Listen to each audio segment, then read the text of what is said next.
तर नमस्कार मित्रांनो, आषाढी एकादशी निमित्त भव्य ओपन बैलगाडा शर्यत मैदान पार पडत आहे मित्रांनो. तुम्हाला मी एक फोटो दाखवतो, तुम्ही पुढे दाखवतो, तुम्ही व्हिडिओ शेवटपर्यंत नक्की बघा. मी फोटो तुम्हाला दाखवतो. मित्रांनो, कोणाची नजर लागली? आपला देव बकासूर वाघाला. कारण की मित्रांनो, भरपूर मैदानामध्ये सध्या त्याच्या नशिबामध्ये मित्रांनो 2025 मध्ये तर पुरं मैदानामध्ये मोठं मैदान असो किंवा असे बरेचशा मैदानामध्ये कडच लागत असते.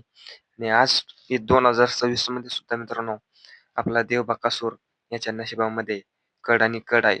मित्रांनो, आज आषाढी एकादशी निमित्त ओपन बैलगाडी शर्यत मैदान, या मैदानामध्ये आपला देव बकासूर गटाला खाली पळायला गेलता. आता तुम्हाला बऱ्याचशा जणांना असं वाटत असेल की काय झालं असेल, तुम्ही आपलं युट्यूबचं थंबनेल बघितलं असेल.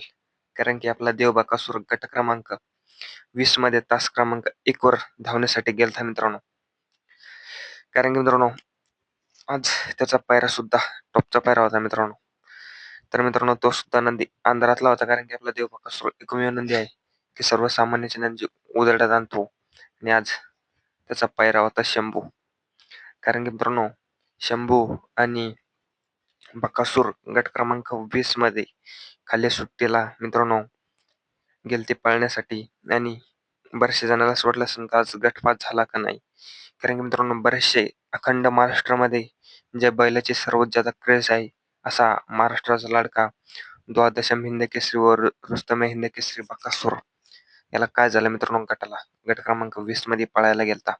कारण की मित्रांनो, गाली खाली बकासूर आणि शंभू पळायला गेलता. मित्रांनो, गट क्रमांक 20 मध्ये सुट्टीलाच प्रॉब्लेम झाला. आणि मित्रांनो, खाली बोलला असेल किंवा काय असेल, काही प्रॉब्लेम माहित नाही. पण मित्रांनो, सुट्टी करतानाच आपला देव बकासूर सुट्टी झाली आणि मित्रांनो झाल्या झाल्या पाय सटकला. आणि मित्रांनो, आपला देव बकासूर याला गलीमध्ये ज्यादा लागलेलं नाही मित्रांनो. कारण की खाली वल्ला असेल किंवा काय आपल्याला काही माहित नाही मित्रांनो. पण आपला देव बकासूर भरपूर खाली पडला मित्रांनो. आणि तरी मित्रांनो, जीवाचा रान करून आणि आपल्या पब्लिकनं धावून सुद्धा मित्रांनो आज मैदानामध्ये गटाला पराभव झाला. पण मित्रांनो, पराभव झाल्याचा नाही.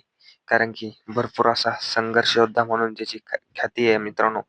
कारण की बऱ्याचशा मैदानामध्ये गटाला किंवा सीमेला भरपूर प्रमाणात पराभव होत आहे. पण मित्रांनो, आणि आज गटाला हार झाली. आणि मित्रांनो, आपल्याला देव बकासूर लवकरच पुढच्या एका टॉपच्या मैदानामध्ये पळताना दिसेल.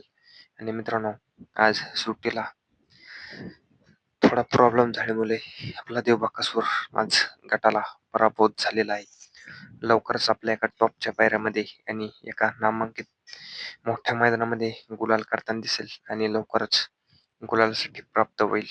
तर मित्रांनो, कसा वाटला व्हिडिओ नक्की करा. नक्की शेवटपर्यंत तुम्ही बघितला असेल. आणि आपल्या चॅनलला शेअर करा, सबस्क्राईब करा, तसंच कमेंट करा. तर मित्रांनो, धन्यवाद.